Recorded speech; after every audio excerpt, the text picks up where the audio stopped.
Cutie Pies. I am Lanikia, and you're watching What Happened on the Soaps. This is Days of Our Lives edition. Today is Thursday. Man, this week is going so fast. December the 7th, 2023. On a scale of 1 to 10, I'm going to give it like a 6. I feel like I'm being a little bit generous. Anyways, let's just jump right into it. We see Stephanie and Chad. So Stephanie is upset with Chad because she's like, "You need to tell me why you had Everett fired." We're gonna just jump right into it. And he was like, "What?" And she said, "Don't even pretend that you don't know what I'm talking about because Everett investigated who owns the paper now." Because he called Gwen and she let him know that she no longer owned the paper, so she didn't get him fired, but she wouldn't tell him who. So we investigated and we found out the shell company or the company that you tried to hide behind, it's yours. And so he admitted he did it, and he told her because Everett was getting in the way. He knows he wants her back, and he was trying to ruin their relationship. And she said, "That's just, I can't believe you did that. It reminds me of what you did with Alex." She said, "But with Alex, at least you were man enough to go into his face.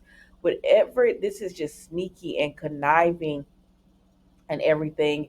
And he says, "You can't tell me that you don't know this man wants you." And she said, she just pretty much told Chad, "You are perfectly fine with me just being um, a live-in girlfriend with you. You don't want to offer me marriage. You don't want to offer me the next step in our relationship. You're still trying to decide, if you even want a next step in our relationship." And Everett, at least Everett was wanting to marry me, and so he was like, "Wait, what?" So she tells him about finding the ring, and he says, "I didn't know y'all were that serious. You all were that serious." And she said, "Well, he he had planned on asking her to marry him, and then he got into his accident." So Chad said, "And you would have said yes to it?" And I mean, she doesn't know. She probably would have though, because from what she told us, she was in love with this man, so she probably would have told him yes. She said, "I mean, she just wants to be married to somebody. She wants somebody that wants to be with her, and not only just wants to be with her, he wants to be married with her." And she just was telling him like, "All you want is like, I help you raise your children and all that, but I'm not good enough to be your wife." I said, "Now listen, now Chad is Chad to me, but Stephanie, you have to take some responsibility for that because no one's telling you to do this. You did that on your own. You knew exactly what Chad was offering you, and still you ran over there and moved in with him. You still did it, so you'll have to take some responsibility on why you're doing that on your own as well." Anyways, child, she just tells him she can't even be around him or whatever, and so she ends up leaving him right there in Horton Square. So then we go over here, and Everett is just like, "I can't believe it was Chad." And then he gets a knock on the door, and it's Chad. And Everett was like, "Chad," and he said, Chad told Everett, "Don't even pretend you don't know why I'm over here. I know you know that I'm the one who bought the paper." And he said, "So why would I want to talk to you?" And Chad said, "Because you could get your job back, but I have one question for you." And he was like, "What?" "Are you trying to win Stephanie back?" And Everett pretty much told him, "Yes." And I said, "Chad, what? We knew that from the very beginning. You needed confirmation for that. We knew that from the very beginning." But anyways, he ends up leaving Everett right there. So then we go over here, and oh, I forgot to take it out. We see Chad. He's going home, right? And he was Alex had went to take the trash out. So when he sees Chad, he's like, "Oh, Stephanie wanted me to give you this, and it's a key, child. It's a key. So let's move on." So she's moved out. I said, "See, this is why you don't." And I know a lot of people complain, like we're like, "Oh my gosh, it's so old fashioned or whatever." When I was saying that she should not be living with Chad, but the reason why, like, if they were both single with no children, cool, cool, cool, cool, cool. But because you have children, you've moved this woman in with them. Their mom just died like a year and a half ago, and now you move this woman in, and now she's gone. That's a lie. You have small children. You have small children. I don't know. Y'all tell me what you think. Maybe I am. Oh, like I don't know. Y'all tell me what you think. Because I feel like that's reasonable to be like, don't move somebody in unless you really want them to be there and you're secure in yourself. But Chad is too insecure. Anyways, we move over here to Jada and Rafe. And so they're all in the bed and everything, just talking. And he tells her that he needs to go to the office because he needs to shave, and he was gonna buy a shaving kit to bring to her place, and um, she was like, "You're gonna buy a whole one just to bring here?" He was like, "Yes," but then he tells her it's awkward actually going down, and Roman is looking at me, and I feel like he knows what we were doing, and then Harris is staying here. He was like, "It's just awkward." Because she stays where they can be seen. Anybody can be in the pub eating breakfast. And so he said, "Why don't you move in with me?" And I like, why can't y'all just have y'all? I don't know. Maybe I've gotten to the age I want my own space. I know, thank you. But he just says, "Why don't you move in with me? It'll be so convenient, and then we won't have to worry about who is down in the pub eating breakfast or lunch or dinner whenever he decides to leave. That she could just leave his place." And she was like, "Oh, I don't know."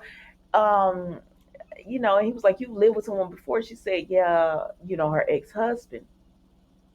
So she started talking about her ex-husband and how he proposed to her and all this. I said, "Girl, you really romanticizing that." I feel awkward. The way she was doing was anybody else like, "Jada, you are in bed with another man." I'm that was I guess that's just me. But anyway, she was just like, "Yeah, it was romantic. I thought we were gonna be together forever." So, okay, John, but you not. You with Rafe. But anyways, they continue to talk, and they tell each other how much they do enjoy being in each other's company, and they enjoy this relationship. But she right now she's not ready to move in. She feels like that's a major step. But he tells her, he would love to move in with her. And then he says, "Okay," because it's later on, and he says, "I'm about to go take a shower." And she said, "Okay." And he said, "I'm like, I can." She told him he could use her robe, and he said, "See, more reasons why you should move in." So, anyways, Rafe goes and takes this shower, right? Listen, the next thing we know, Jada is taking pictures of herself. I said, "Who does this?" Like, not taking pictures of yourself, but you're in the bed and stuff. You're not dressed. I said, "Okay, child." But she's taking pictures of herself, and then she starts swiping through her phone, and she gets this whimsical smile all over her face. And child, we see in the picture, it's a picture of Everett. Now, if you watch Days spoilers or whatever, you already knew this, but still, it is a picture of Everett, and he's holding, and it shows that her engagement ring or whatever. And so then we go to Everett, and he's like, "Stephanie, this gives me a chance to win you back." And he opens a box, and it's an engagement ring. Y'all, I couldn't zoom in because I watched it on my computer. Was that the same engagement ring he had given Jada? Was it? I don't know because I couldn't see it. So y'all tell me in the comments. I don't know, child. I don't know. I said, what is going on here? We'll see. We'll see. A mess. And then Everett gets this look on his face like, I said, "Oh no, I see. I knew you couldn't be trusted." The look on his face. Mm-mm. Anyways, then from there we go to John and Steve. So John and Steve are talking it up, right? They're yapping it up about Constantine, about what they the information they found on him. And so they pretty much know Constantine is a scumbag. He's not to be trusted. Maggie shouldn't be around him, but they gotta have proof because they can't just go in there with no proof and everything, right? So they started breaking down the case, and they said, "Well, if Constantine got hit and the kidnapper escaped, there had to be there's only so many routes you can go." So they said, "Oh, this the probably the secluded place. If this was a person who worked with Constantine, and they were handing the baby back to him, the secluded place would be where?" And they said, "In the park." And they said, "But there's a bank camera there." So they hack into the feed, and it took them like 2 seconds, but anyways, they hack into the feed, right? And they see the bank security footage, but it's so grainy they can't see the person because they still think it's a man from the footage. But they said we could ask the bank for their feed, and Steve was like, nah, I don't think they're gonna like somebody hacking into the security footage. So what we're gonna do is we're gonna send it off to Shane. I said, uh-oh. And so when they tell him they're going to send it off to Shane, that's exactly what they do. And so Steve says he's going to stay there because they're at Steve's place, and he's going to wait for Shane's comeback and feedback to hit him back. And so John is going to go look at. I said, "Uh-oh, Teresa." So then we see that Constantine and Maggie running into each other at Horton Square, and they're talking. And she was like, "Constantine," because y'all know he was supposed to stay like a day or two or whatever, and he was gonna leave. And then he asked her. He didn't ask her, but he kind of asked her because she covered his bill a little bit longer, and she was like, "What's going on?" And he's telling her that he can't leave right now because he's found out that he can't go back to Greece because there's a hit out on him. The people he owed the money to are still looking for him, and they warned him not to come back. I said, "Oh Lord." So then we see Teresa and Alex in the pub, right? And they're in the pub talking, and she tells him, they're just telling him, talking about the being together and everything, their relationship.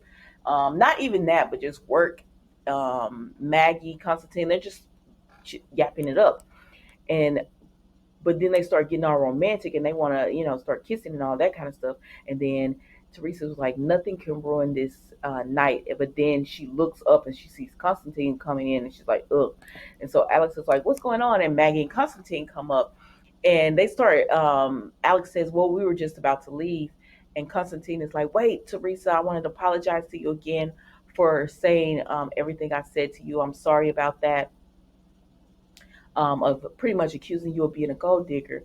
And they're like, okay. And Teresa's like, yeah, I mean, I know you couldn't possibly accuse me of being a gold digger just because I'm hanging out with a rich man, when some people could say the same about you because, he's with Maggie and he doesn't have any money.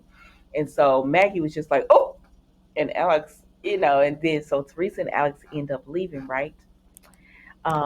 So when they leave, they go to his apartment. They go back to their apartment, and she's just upset about Constantine because she knows his true character. So she's like, "Oh, he's just such a jerk." And Alex was like, "Well, I don't know. He did apologize, and Maggie seems to like him." And she was like, "Ugh, I just don't know about him. He just doesn't seem like a good character." And Alex is like, "Well, okay, then maybe I should look into him a little bit more closely or watch him more closely since he is hanging around Maggie." So Teresa can't have this. She can't have Alex growing suspicious of Constantine because she's in on the whole thing with him too. And she started backpedaling. Well, maybe he's not that bad, and I do hold a grudge and all this kind of stuff. And Alex, at this point, it's too late because Alex is like, no, he's around my Aunt Maggie, and if I don't want someone that could possibly be using her around him, like what kind of person would use someone for money? That's disgusting. And so Teresa is just like, because she feels bad because he talking about her. So she's like, let's just stop talking about that and let's focus on us. And so he was like, the cleaning lady came by and she was like, it didn't look like she cleaned. He was like, well, I did tell her to focus on my bedroom, mainly the sheets. And so she tells him, I don't want to go in the bedroom. I want to be right here. And he's like, I thought you didn't want to be on the couch again. And she was like, she cool with it. So they start doing what they do, and then Alex gets up to, go into the bedroom. I guess I don't know, to clean up whatever he was doing, but he says, "Oh, I got to take the trash out because I have to take the trash out because it looks like the housekeeper." I said, "What kind of housekeeper is this?" She forgot to take it out. So that's when he goes outside and ends up bumping into Chad. While he's outside, Teresa goes and puts on her hoodie, and it's clearly her from the surveillance picture. I said, "Girl, you need to throw that hoodie away." Anyways, y'all. So then we go back to Constantine and Maggie. So he's telling her, if you could just help me out a little bit longer, I would appreciate that, and everything about, because he can't go back to Greece. And she said, well, what are you going to do in the meantime?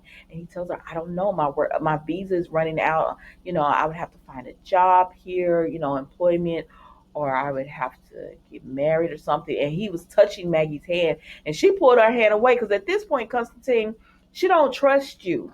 Like, she's not trying to have any type of relationship with you. And so John comes walking in at this time. Constantine doesn't really know who John is. So I'm guessing John is overhearing all of this that Constantine is going on. I'm saying, you're trying to move in too fast on her now, because you should have played it slow from the beginning, but you couldn't wait because you wanted to get that money so bad. And if you had played it slow, she was already wanting you to stay until Christmas, but you had to go and kidnap the baby. And Maggie, I think she wants to like Constantine, but she's not ignoring the red flags that he brings. So I don't know, y'all. Y'all tell me what you think. That's all I have for you.